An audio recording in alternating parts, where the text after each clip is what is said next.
2005 vintage because we've been talking about the Estate Reserve Cabernet from Sandalwood and the Prendeville Reserve Cabernet from that vintage. I've mentioned before that it's one of the best vintages we've ever seen in Western Australia.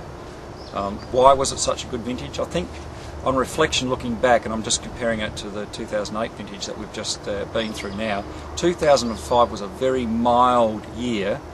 It was not too hot, it was not too cold, it was very dry, so they were good. It was a completely disease-free vintage. We had lovely winter rainfall and spring rainfall during 2004, so the lead up to the vintage was perfect. Good soil moisture, lovely sunshine, nice and dry, very good vintage conditions. The fruit ripened at what we call a physiological ripe pace. In other words, the sugar ripening didn't exceed the ripeness of the flavour and tannins and colours. Everything matched beautifully, the sugar, the flavour, the tannins and the colour, and we got optimum ripening the day we picked the fruit.